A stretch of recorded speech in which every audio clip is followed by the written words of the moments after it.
త్రివర్ణ పతాక రూపకర్త పింగళి వెంకయ్య 150వ జయంతిని పురస్కరించుకుని రాజమహేంద్రవరం మంగళవారపుపేటలో పీఎం శ్రీ ప్రభుత్వ హైస్కూల్లో పూర్వ విద్యార్థుల సహకారంతో ఏర్పాటు చేసిన విగ్రహాన్ని పర్యాటక సాంస్కృతిక సినిమాటోగ్రఫీ మంత్రి కందుల దుర్గేష్ ఆవిష్కరించారు.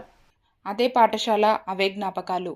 విద్యార్థిగా చదివిన బడిలోనే పింగళి వెంకయ్య విగ్రహాన్ని ఆవిష్కరించడం గర్వంగా ఉందని నాటి పూర్వ విద్యార్థి, నేటి రాష్ట్ర మంత్రి కందుల దుర్గేష్ భావోద్వేగానికి గురయ్యారు.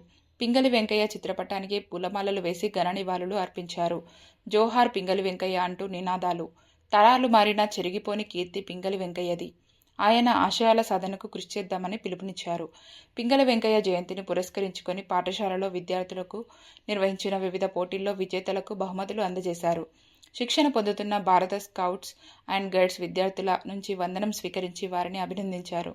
ప్రతి ఏటా పింగళి వెంకయ్య జయంతి వేడుకలను ఘనంగా నిర్వహిస్తూ ఆయన ఆశయాలను ముందుకు తీసుకెళ్తామని పిలుపునిచ్చారు. పూర్వ విద్యార్థులు చింతపేట ప్రభాకర్, చక్ర త్రినాథ్, ఇన్నమూరి రాంబాబు, విఠోబా మహారాజ్ రెడ్డి, ఫణి నాగేశ్వరరావు, శ్యామ్ సింగ్, రవికిషోర్, వై జగన్నాథరావులతో పాటు పాఠశాల ప్రిన్సిపల్, ఉపాధ్యాయులు పాల్గొన్నారు. ఏదైనప్పటికీ కూడా ముఖ్యమైనటువంటి విషయం, మేము చదువుకున్నప్పుడు ఈ పాఠశాల పేరు government model high school for boys. అంటే మోడల్ హై స్కూల్ అన్నారంటే ఆదర్శవంతమైనటువంటి పాఠశాల. ఇవాళ పింగళి వెంకయ్య గారి 150వ జయంతిని చేయడం కూడా, విగ్రహాన్ని ఏర్పాటు చేసుకోవడం కూడా ఆ ఆదర్శంలో ఒక భాగం, మోడల్లో ఒక భాగం అనేటువంటి భావాన్ని తెలియజేస్తూ ఇవాళ మనందరం కూడా సగర్వంగా తలెత్తుకుని మన జెండా ఇదని చెప్పుకోవడానికి అవకాశం కల్పించిన మహానుభావుడు పింగళి వెంకయ్య గారు. ఖచ్చితంగా ఒక మాట స్పష్టంగా చెప్పాల్సింది, ఆయన్ని మనందరం కూడా ప్రాతస్మరణీయునిగానే గుర్తుంచుకోవాలి.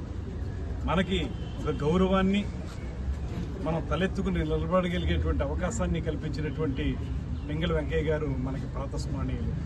ఉదయం లేచిన వెంటనే జ్ఞాపకం చేసుకోవాల్సిన మహానుభావుల్లో ఆయన అగ్రగణ్యులైనటువంటి మాటను కూడా ఈ సందర్భంగా మనం చేస్తూ, మనకి సరిహద్దుల్లో మనం ఎక్కడైనా విజయం సాధించినా ఏదైనా కార్యక్రమంలో పాల్గొన్నా అక్కడ నిలబెట్టేది మన భారత జెండా.